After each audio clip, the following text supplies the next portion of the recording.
Did you know that there is more to Zootopia than meets the eye? I'm talking scandals, betrayals, jealousy. Everything you didn't think was possible to show in a kids movie is now all omnipresent in Zootopia. Zootopia has been praised for its characters, world building and gorgeous animation. But a key theme that surprised many viewers was how profound its social themes were. But just how far did the writers dive into concerning the motivations of the characters? It is actually a lot scarier because of how accurate it is to real life. Or is it revealing just how messed up in the head the writers are when it comes to animals and racism? You think this is going to be some cute tale about a rabbit and a fox strolling through the animal wonderland of bliss? How wrong you are. Because that fox is a convicted paedophile. And guess what? She likes it. I think I went too far there. Apologies. So join me on this journey through Zootopia, where we discover all the hidden motives and social issues behind the so-called stereotypes of each animal's character. Like, is this polar bear a conservative who voted for Brexit? Or is this buffalo secretly a cybernetically enhanced terrorist who was given an insane amount of steroids to unleash a virus that will end the world? Look at me. I'm Black Superman. Alright, so far no signs of any hidden motives. The main character Judy Hopps wants to be a police officer when she grows up. The crowd is generally supportive of her, apart from one redneck fox. Aha! So we have our first stereotype. A fox with dungarees and a southern accent is profiled as nothing but an ignorant bully. Well, that says a lot about rabbits. I tell you, you are even cuter than I thought you'd be. Probably didn't know, but a bunny can call another bunny cute. They actually made the word cute a racial slur. I can see PC principle all over this one. You can't have a cop without him having a donut. Name a more iconic duo. But this got me thinking, how is it that the police and donuts came to be associated with one another? Well, it goes back to the 1940s in America. The police worked long hours and there weren't many options of food to really choose from. They would have lunch and hope that they could grab some sort of dinner, or they could stack up on donuts. The short answer is they were affordable and convenient, so why not? And it was their money to spend. They got no free handouts. Anyway, back to the donut-loving cop racially abusing a bunny. Somebody, what? There aren't any Fox ice cream joints in your part of town? Panda Bear! We don't take kindly to your types in here. I did not expect this. There is discrimination towards the smaller animals. I would have liked to see this play out if Hopps didn't get involved, and it probably would have ended up like this. I'm making trouble. You're a real ball breaker. Suppose I busted your head. How would you... These are the two smartest foxes in all of Zootopia. This is thinking outside the box. A noble profession, nothing to see here. But of course Hopps is always going to be suspicious of a no-good low-life carnivore, because it's in her nature to racially profile and suspect any animal that has claws and sharp teeth. I'm surprised the writers didn't create all the police officers as pigs. This is the problem with society in Zootopia. Thank goodness it's not like this in real life. At least I can go out in the street and trust someone who you'd think would look suspicious. In this so-called Zootopia, you can't trust anyone. If they look like a carnivore, they're up to no good. This is the perfect example as to why animals are still feral, and we, the human race, have evolved and advanced to a state of perfection. Sure, there's been a few bumpy rides on the way, but we made it. We have iPhones. What do animals have? A forest, a savanna, where they spend their days sitting around or searching for food, free from governance, where they're able to do what they want whenever they want, and never pay taxes or rent or a mortgage, and be at one with nature with no thoughts of their existence and turns into a crisis of depression. Animals, I would like to make a formal apology. I wasn't really familiar with your game.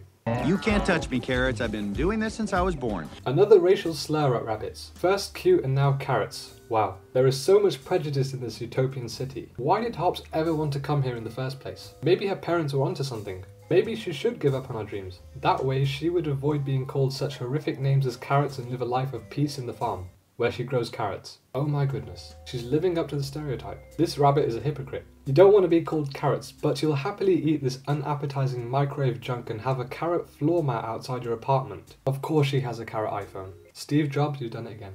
A weasel on the run for a theft. It just had to be a weasel. You know what? All this weasel has done is just set back all the hard work that the rest of the weasels have put in to stop being associated with these damaging stereotypes. Little rodentia. For me, this is a clear hate crime from the Council of Zootopia. No creature on Earth ever wants to be called a rodent. I know that's the biological term for these mammals, but if Hopps just told a rat to "Get out of my way, you rodent," the rat would immediately feel offended by the hateful verbal abuse initiated by this corrupt police officer.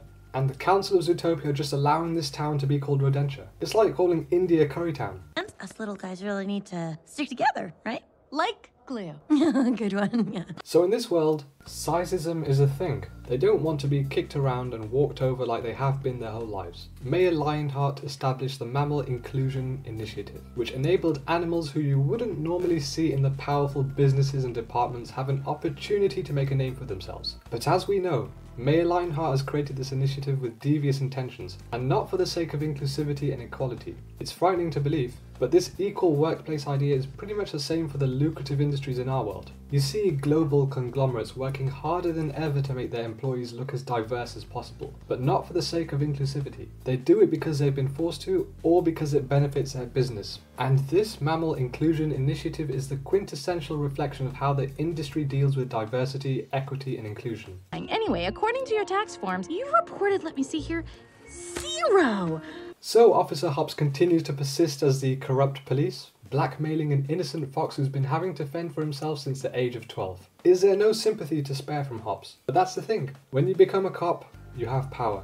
You build a habit of abusing this power on the minorities and working class. Nick the fox tries to get back at Hops by putting her in an uncomfortable environment in which one of her leads is at an animal nudist sanctuary. But even though she is uncomfortable, she manages to persist and obtain a new lead. But I don't think she did find it awkward. I think deep down, she liked it. Not only is she a corrupt cop, but she's a cop with a kink. Oh, hang on just a minute. Nick has another idea to provoke Hops. Only this time it doesn't feel like it's directed to frustrate Hops, but me as well. We all know how long and strenuous it is to be in that queue, which feels like an eternity. Staff workers are not really stereotyped, they're just doing the best they can in a really poorly organised situation. It's the people who are in charge of these government-run agencies that are responsible for the imminent slow rush. The sloths are not necessarily a reflection of the staff workers, it's more of a reflection of the environment. You don't want to blame the sloths because they're doing their jobs to the best of their ability. The blame is on the sadistic guy who hired the sloths because this was deliberate. He wanted chaos. And I wonder what animal this character would be. A leopard? A hyena? A gibbon? Think of the most irritating and unlikable animal you can think of. And it's probably that. Wait, did they just cut in line? I suppose the movie wanted to spare us the dread of waiting in line. Or they wanted to show the corruption of Officer Hops, taking advantage of these hard-working citizens so you can play detective. She keeps finding loopholes to blackmail Nick. She's smart, but I'm yet to see her use her intelligence for good, and not for issuing unlimited parking tickets for your own pride. We may be evolved, but deep down, we are still animals. This is the wisest shrew there is. No truer words have been spoken. However, let's not ignore that a police officer is happily working with a crime lord. Or maybe any aggressive predator looks savage to you rabbits. The chief is so passively discriminate towards Hops that it's uncanny to how a lot of superiors treat a rookie who may be of a minority demographic. A lot of these interactions in Zootopia are frighteningly accurate to the real world. You think I'm going to believe a fox? Wow, Idris is really... Chief Bogo really woke up on the wrong side of the bed. He's just out here hating everyone. We call this a universal racist. A black Superman! What are you wrong? What did I do? Okay, these kids need to go to jail, or someone has to punish them. What I just saw was so messed up. That scars people for life. These kids are racists to predators. There is a world in which the writers of Zootopia could have made this a movie for just adults, and I'm glad that they didn't because it would have been an extremely real and painful experience to endure. It's traumatized me, and I can't think what it's like for Nick to overcome such a terrible incident. He's been a victim his whole life, from being bullied by non-predator children to being blackmailed by a corrupt cop. He's gone through the worst. I heard you, Bellwether. Just take care of it.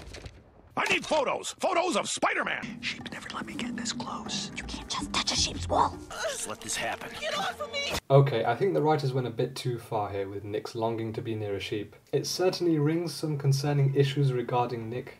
Now I'm panicking. Yeah, don't panic. No, I am, because I'm going to lose my job.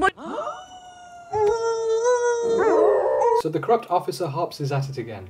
She knew that these wolves suffered from howling Tourette's syndrome and provoked them into their contagious condition. Makes me sick that we have to follow her as the main character. You are one hot dancer.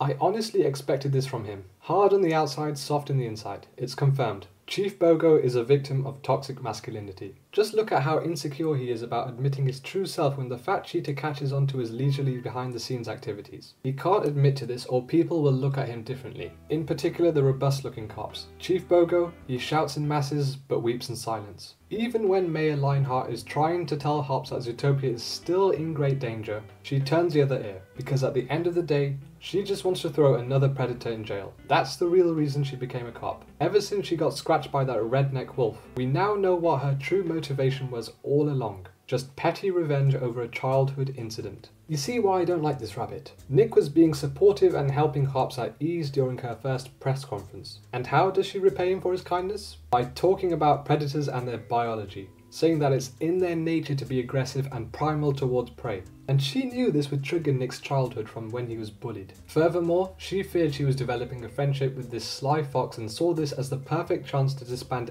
any association with him. Go back to the forest, predator! I'm from the savannah. The classic go back to where you came from. It's sad we see this happen in real life. I never knew a pig could be a xenophobic, patriotic, UKIP, Brexit, capital loving... Oh wait, never mind. I do believe pigs can be like this.